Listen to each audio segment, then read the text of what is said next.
Tes proyektif merupakan salah satu jenis tes yang digunakan untuk memahami aspek-aspek kepribadian manusia yang tidak nampak secara langsung. Tes proyektif ini berakar dari pendekatan psikoanalis yang dikembangkan oleh Sigmund Freud pada tahun 1920-an. Konsep dasar dari tes ini yaitu proyeksi, di mana seseorang itu memiliki mekanisme pertahanan diri yang secara tidak sadar seperti perasaan, dorongan, dan konflik internal itu dipindahkan kepada orang lain atau objek tertentu. Dari situ tes yang pertama kali muncul itu namanya Rorschach. Tes ini dikembangkan oleh orang psikiater asal Swiss yang bernama Hermann Rorschach. Kemudian pada tahun 1930-an Henry Murray dan Christiana itu mengembangkan tes TAT, yaitu Thematic Apperception Test di Harvard University. Dan dari situlah tes-tes yang lain itu banyak yang muncul. EPPS atau Edward Personal Preference Schedule adalah sebuah tes yang dikembangkan oleh Alan L. Edward pada tahun 1953. Tes ini digunakan untuk mengukur motivasi dan kebutuhan psikologis seseorang yang dilandaskan pada teori Henry Murray. Landasan teori yang digunakan dalam tes EPPS ini yaitu dari teorinya Murray, di mana Murray itu berpendapat bahwa setiap individu itu memiliki kebutuhan psikologis yang dapat memengaruhi cara mereka berpikir, merasa, dan bertindak. Berdasarkan teori tersebut, Edward menciptakan EPPS untuk mengukur kebutuhan-kebutuhan itu secara lebih terstruktur. Tujuan dari tes EPPS ini untuk mengetahui kebutuhan dan motivasi utama seseorang yang dilandaskan pada teori Murray tadi. Nah, dari tes itu bisa diketahui mana kebutuhan yang paling menonjol itu pada diri individu, kayak kebutuhan prestasi, kebutuhan diterima dalam kelompok, kebutuhan berkuasa, atau kebutuhan mandiri. Dalam tes ini ada 15 aspek kepribadian yang diukur. Yang pertama yaitu ada need for achievement, yaitu kebutuhan untuk berprestasi dan menghadapi tantangan. Yang kedua yaitu ada need for difference, yaitu kebutuhan untuk mengambil posisi mengalah atau merasa kurang mampu. Yang ketiga yaitu ada need for exhibition, yaitu kebutuhan untuk menonjolkan diri, dipuji, dan pamer.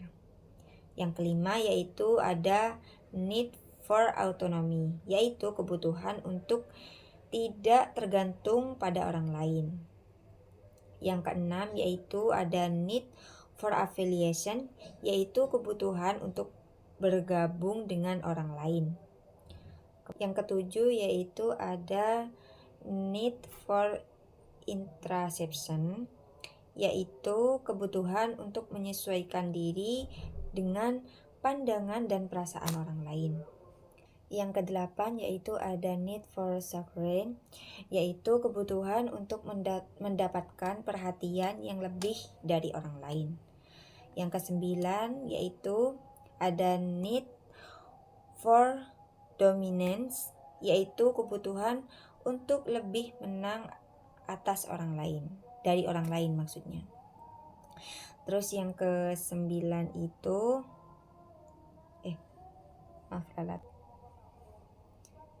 yang ke-10 yaitu ada need for abasement, yaitu kebutuhan untuk selalu merasa kurang mampu atau merasa bersalah. Yang ke-11 yaitu ada need for nurture, yaitu kebutuhan untuk menolong orang lain. Yang ke-13 yaitu ada need for endurance, yaitu kebutuhan untuk melakukan segala sesuatu sampai tuntas atau selesai. Yang ke-14 yaitu need for heterosexuality, yaitu kebutuhan untuk berhubungan dengan jenis kelamin lain atau dengan lawan jenis. Kemudian yang terakhir yaitu yang ke-15 ada need for aggression, yaitu kebutuhan untuk menentang atau menyerang orang lain baik dalam pandangan maupun tindakan. SSCT atau Sex Sentence Completion Test adalah sebuah alat tes kepribadian yang digunakan untuk mengetahui pikiran, perasaan, dan sikap seseorang terhadap dirinya sendiri maupun orang lain. Tes ini itu berisi tentang kalimat-kalimat yang belum sempurna atau belum lengkap, yang dimana klien itu diberikan kebebasan untuk mengisi kalimat-kalimat yang belum lengkap tersebut dengan syarat yaitu klien itu harus menuliskan jawaban yang pertama kali muncul saat mengerjakan tes tersebut. Teori yang digunakan dalam tes SSCT ini yang dikembangkan oleh Joseph M. Sykes dan Levy dan psikologis lainnya di New York pada waktu itu, yaitu teori dasarnya itu berangkat dari psikoanalisis yang dikembangkan oleh Sigmund Freud. Teorinya Freud itu menjelaskan bahwa setiap individu itu memiliki dorongan, perasaan, dan konflik batin tertentu yang mungkin tidak disadari. Contohnya, ketika seseorang dihadapkan dengan stimulus yang ambigu atau tidak jelas, seseorang itu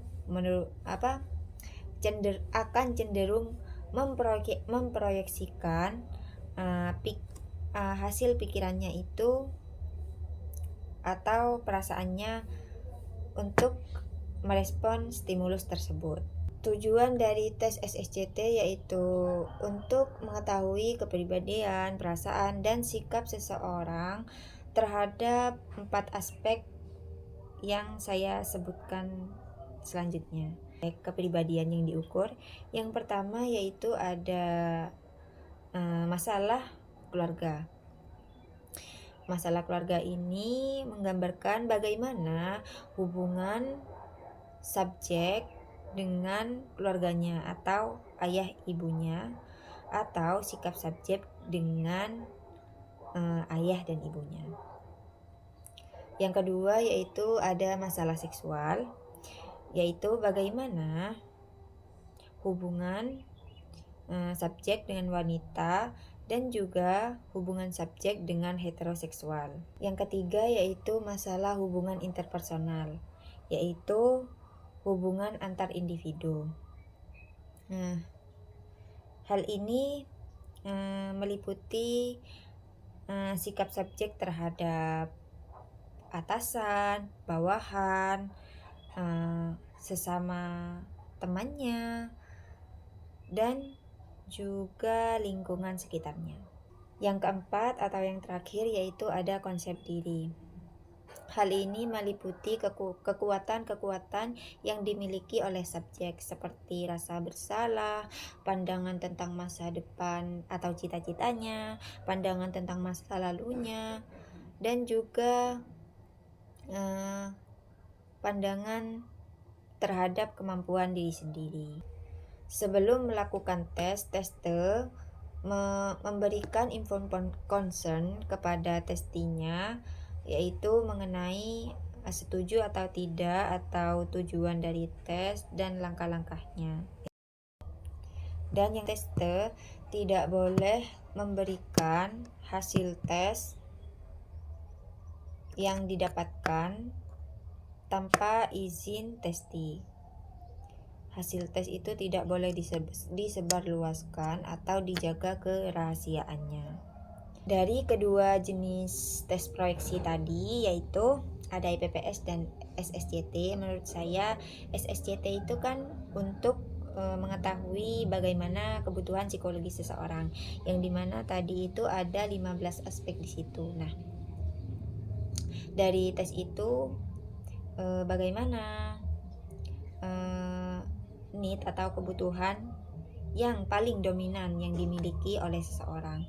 Nah, sehingga dari hasil mengetahui kebutuhan tersebut, seseorang bisa memaksimalkannya untuk masa jangka panjangnya atau untuk kedepannya, sehingga tidak bingung lagi gitu untuk mana sih yang aku butuhin itu sebenarnya gitu. Kemudian yaitu ada tes SSCT. Menurut saya tes SSCT ini menarik dan unik gitu, karena SSCT ini untuk mengetahui bagaimana hubungan kita dengan diri kita sendiri dan hubungan kita dengan orang lain. SSCT ini menurut saya membantu dalam lebih mengenal diri kita sendiri.